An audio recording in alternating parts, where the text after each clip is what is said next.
تو اس طرح کی رانگ فیور بھی ہیں. بیسکلی ہونا یہ چاہیے کہ جب بھی کوئی ایسی علامات ہوں تو مستند ڈاکٹر کے پاس جائیے جس کے ایکسپرٹس یہاں پہ موجود ہیں. لیکن کوئی بھی السر جو ایک ہفتے سے زیادہ پرسسٹ کر رہا ہے اس کو ایک ڈاکٹر کو دکھانا ضروری ہے.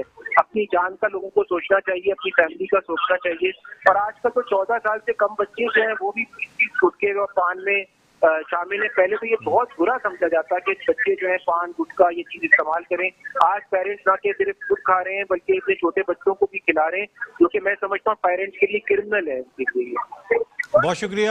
ڈاکٹر فرحان عیسیٰ مشہور معروف پیتھولوجسٹ ہمارے ساتھ موجود تھے, جن کا یہ کہنا تھا کہ گٹکا یا ماوا استعمال کرنے کی وجہ سے پہلے لوگوں میں سب میوکس فائبروسس ہوتی ہے اور اس کے بعد پھر منہ کا کھلنا کم ہو جاتا ہے اور آہستہ آہستہ یہی چیز کینسر میں تبدیل ہو جاتی ہے. اس لیے ایسے وہ تمام لوگ جن کے منہ میں اگر کوئی چھالا ہو جسے ہم ماؤتھ السر کہتے ہیں اور وہ ایک ہفتے سے زیادہ یا 10 دن سے زیادہ اس کو ہو جائے اور وہ مندمل نہ ہو رہا ہو, یعنی وہ ہیل نہ ہو رہا ہو, تو پھر ایسے لوگوں کو فوری طور پہ ڈاکٹر سے رجوع کرنا چاہیے, کیونکہ کینسر اگر ابتدائی اسٹیج پر ہو تو اس کا علاج بھی آسان ہوتا ہے اور اس کی پروگنوسس بھی اچھی ہوتی ہے, اس میں لائف ایکسپیکٹنسی بھی زیادہ ہے.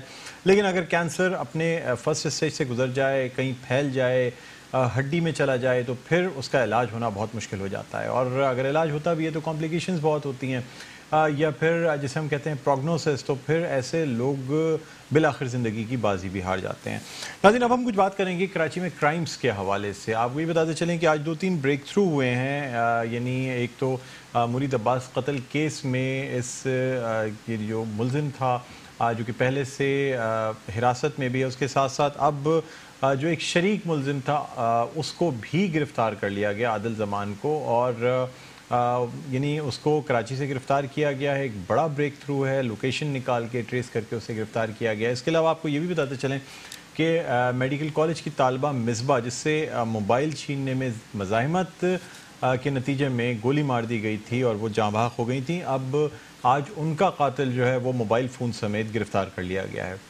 یہ 2 بڑے بریک تھرو ہوئے ہیں, لیکن اس کے ساتھ ہی ساتھ ایک بہت ہی افسوسناک واقعہ جو کراچی کے علاقے ڈیفنس میں پیش آیا, دوہرے قتل کا واقعہ ہے. اور اس میں ہوا یہ ہے کہ ایک جو ڈاکٹر صاحب ہیں, ڈاکٹر فصیح عثمانی, جن کی عمر تقریباً 80 سال بتائی جاتی ہے, وہ ان کو جو ہے کسی ایک تیز دھار آلے سے قتل کر دیا گیا ہے. اور نہ صرف ان کو قتل کیا گیا بلکہ ان کے بیٹے کو بھی قتل کیا گیا.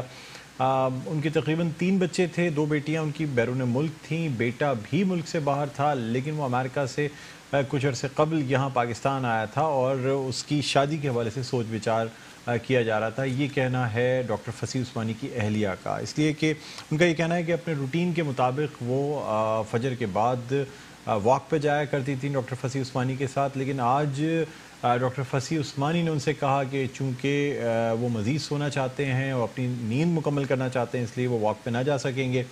جب ان کی اہلیہ واک سے واپس آئیں تو جو مرکزی دروازہ ہے گھر کا, جو عموماً کھلا رہتا تھا, یعنی واک سے واپس آنے کے لیے اسے کھلا رکھا جاتا تھا, وہ دروازہ لاک تھا. جب وہ ایک اپنی گھر کی گلی کے دوسرے حصے سے وہ اپنے گھر میں داخل ہوئیں تو وہاں انہوں نے دیکھا کہ ان کے بیٹے کے کمرے میں ایک طرف ان کا بیٹا جو ہے وہ جاں بحق حالت میں وہاں موجود تھا, اور دوسری جانب فرش پر ان کے جو شوہر ہیں یعنی ڈاکٹر فصیح عثمانی کی لاش بھی خون میں لت پت پڑی تھی. چنانچہ انہوں نے پولیس کو مطلع کیا اور یہ کیس رجسٹر کیا گیا. اسی حوالے سے ہم گفتگو کرنا چاہیں گے. ہمارے ساتھ موجود ہیں ہمارے نمائندے ذوالفقار پیرزادہ. جی السلام علیکم ذوالفقار پیرزادہ, آپ میری آواز سن سکتے ہیں؟ سلام جی ڈاکٹر صاحب. سب سے پہلے تو مجھے بتائیے گا کہ آج کراچی کے علاقے ڈیفنس میں ایک دوہرے قتل کا واقعہ پیش آیا ہے, یعنی باپ اور بیٹے دونوں کو تیز دھار آلے سے ان پہ وار کر کے انہیں قتل کر دیا گیا ہے. کیا تفصیلات ہیں؟ بالکل, یہ واقعہ الگ صبح پیش آیا ڈسٹرکٹ ساؤتھ کے اندر, اور یہ لرزہ خیز قتل کی واردات ہے جس کے اندر ڈاکٹر فصیح عثمانی جن کی عمر تقریباً 88 سال اور ان کے 14 سال بیٹے کامران, ان دونوں کی لاشیں جو ہے وہ کمرے میں سے ملی ہیں. اب اس واقعے آج جو انویسٹیگیشن کے افسران موقع پر پہنچے ان کا یہ کہنا ہے کہ ڈاکٹر فصیح عثمانی کی لاش جس طرح سے پڑی ہوئی تھی اس طرح سے تو ایسا لگا ہے کہ انہوں نے کسی قسم کی مزاحمت نہیں کی, مگر بیٹے کی لاش, کامران کی لاش جو ہے وہ ایسی تھی جس حالت میں ملی ہے اس سے ایسا لگ رہا ہے کہ قتل ہونے سے پہلے کامران نے ٹھیک ٹھاک مزاحمت کی ہے. تاہم اب ان کی جو 2 بیٹیاں ہیں وہ بیرون ملک ہیں, اور ڈاکٹر فصیح عثمانی جو ہے وہ اپنے بیٹے وہ شادی کے لیے رشتہ بھی تلاش کر رہے تھے اور تھوڑے دنوں میں یہاں سے یہ اپنی اہلیہ کے ساتھ بیٹے کے ساتھ جو ہے وہ بیرون ملک منتقل ہونے والے تھے۔ اب اس تمام کیس کے اندر جو انویسٹیگیشن ہے طارق رزاق دھاری جو ان کا یہ کہنا ہے کہ اس کے اندر کوئی نہ کوئی گھر کے اندر کا بندہ کوئی نہ کوئی جان پہچان والے شخص ملوث ہے، کیونکہ روزانہ کی بنیاد پر ڈاکٹر فصیح عثمانی اپنی اہلیہ کے ساتھ بعد نماز فجر واک پر جایا کرتے تھے، مگر آج صبح ان کا واک پر نہ جانا اور پھر اس کے بعد جو ہے وہ گھر کے دروازوں کا اس طرح سے بند ہونا کہ بآسانی کھل جانا، یہ تمام باتیں شکوک و شبہات کو جنم دے رہی ہیں۔ پولیس کی جو انویسٹیگیشن ٹیم ہے، فارنسک ایکسپرٹس ہیں، انہوں نے کچھ ایسی شہادتیں تو جمع کی ہیں، مگر ان کا یہ کہنا ہے کہ اس کے اندر تمام شہادتوں کا جو رپورٹ ہے لیبارٹری تجزیہ سامنے آنے کے بعد جو ہے وہ یہ کیس بہت جلد کھل جائے گا اور اس کے اندر یقیناً جو کوئی قریبی عنصر جو ملوث ہے وہ گرفتار کر لیا جائے گا۔ جی، تو ابھی تک کوئی گرفتاری عمل میں نہیں لائی گئی ہے شک کی بنیاد پر اس کیس کے حوالے سے، یعنی گھر میں کام کرنے والے یا ایسے لوگ جن پہ کوئی شک کیا جاتا؟ دیکھیے ڈاکٹر صاحب، ابھی جو ہے نا اس بات میں میری یہی بات ہوئی ایس ایس پی انویسٹیگیشن سے اور دیگر جو تفتیشی افسران ہیں ان سے، ان کا یہ کہنا ہے کہ اگر ہم قیاس آرائیوں پر گفتگو کریں گے تو کیس جو ہے وہ خراب ہو جائے گا، کیونکہ ایک ڈاکٹر کے ساتھ ساتھ اس کے جوان بیٹے کا مرڈر ہے اور ایسے علاقے کے اندر مرڈر ہے جو کہ انتہائی حساس علاقہ ہے۔ مرڈر کرنے والے جو بھی عناصر ہیں، چاہے ایک ملزم ہو، کیونکہ مقدمہ اس کا درج ہوا ہے مقتول ڈاکٹر فصیح عثمانی کی اہلیہ کی مدیت میں۔ اب اس کے اندر تمام چیزوں کو جو ہے وہ دیکھا جا رہا ہے اور ایک ملزم ہے یا کئی ملزم ہے، اس بارے میں جو ہے نا وہ کہنا قبل از وقت ہوگا۔ گھر کا کوئی ملازم ملوث ہے یا گھر کا کوئی ساتھ رہنے والا شخص، یہ تمام چیزیں جو ہے وہ فارنسک ایویڈنس کے بعد جو ہے وہ سامنے آئیں گی۔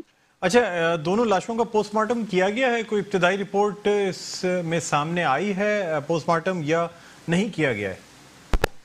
پوسٹ مارٹم تو ہوا ہے، جو میڈیکو لیگل افسران ہیں، سینئر میڈیکو لیگل افسر، ان کا یہ کہنا ہے کہ ان دونوں باپ بیٹوں کو جو ہے وہ تیز دھار آلے کے وار سے قتل کیا گیا ہے، مگر یہ ضرور میڈیکو لیگل کی ہی بنیاد پر طارق رزاق دھاریجو نے یہ بات کہی ہے کہ قتل ہونے سے پہلے جو ہے وہ کامران نے مزاحمت کی، جس کی وجہ سے اس کے جسم کے اوپر مزاحمت کے نشانات واضح ہیں۔ ٹھیک ہے۔ اچھا ذوالفقار پیرزادہ، آپ سے ہم مرید عباس قتل کیس کے حوالے سے بھی بات کرنا چاہیں گے اور آپ سے جاننا چاہیں گے کہ اس کیس میں جو شریک ملزم جو کہ مین اکیوز تھا، اس کے ساتھ ساتھ جو جو شخص موجود تھا عادل زمان، اس کو بھی گرفتار کر لیا گیا ہے، کیا تفصیلات ہیں آپ کے پاس؟ ڈاکٹر صاحب، یہ انویسٹیگیشن پولیس کی مرید عباس قتل کیس کے اندر یہ ایک اور کامیابی قرار دیا جا رہا ہے۔ اس کیس کے اندر دیکھیے عاطف زمان جو مرکزی ملزم جس نے قتل کر کے مرید عباس کو قتل کیا، اس کے بعد اس کے دیگر لوگ ساتھی دوستوں کو قتل کیا، عاطف زمان تو گرفتار تھا، مگر عاطف زمان نے جو اسلحہ استعمال کیا تھا اس واردات کے اندر وہ اس کے بھائی عادل کا تھا۔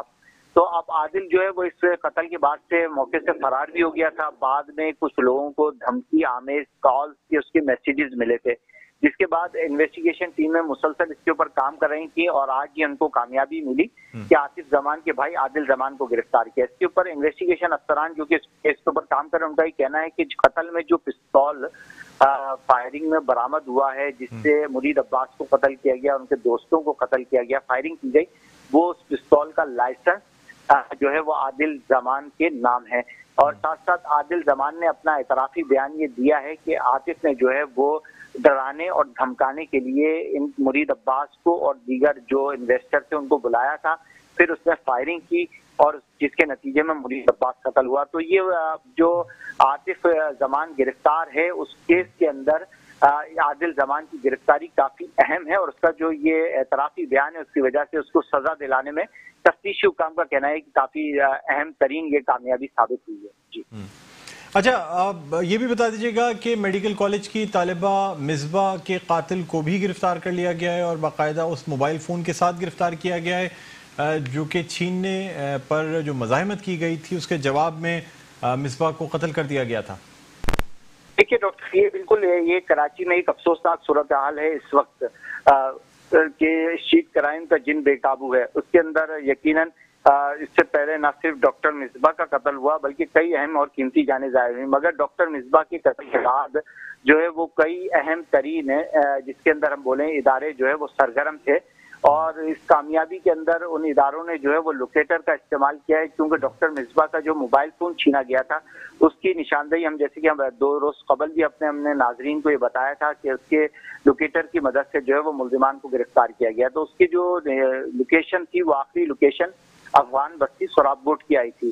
افغان بستی کے حوالے سے ہم اپنے ناظرین کو آگاہ کر دیں کہ یہ وہ ایریا ہے جو کہ ابھی بھی پولیس کے لیے نو گو ایریا ہے اور جرائم پیشہ افراد کی آماجگاہ ہے، جہاں پر نہ صرف اسلحہ بلکہ منشیات اور تمام غیر قانونی کاروبار بڑے غیر کسی روک ٹوک کے جاری ہیں.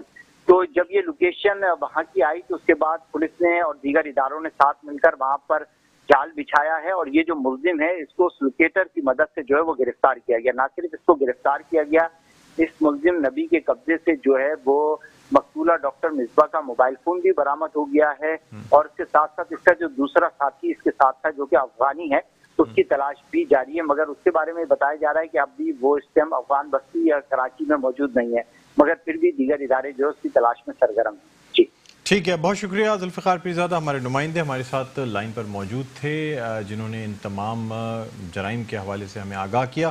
ناظرین اب ہمارے پروگرام کا وقت اپنے اختتام پر پہنچتا ہے. مجھے بلند اقبال کو اجازت دیجیے. اپنا بہت خیال رکھیے گا. اللہ حافظ.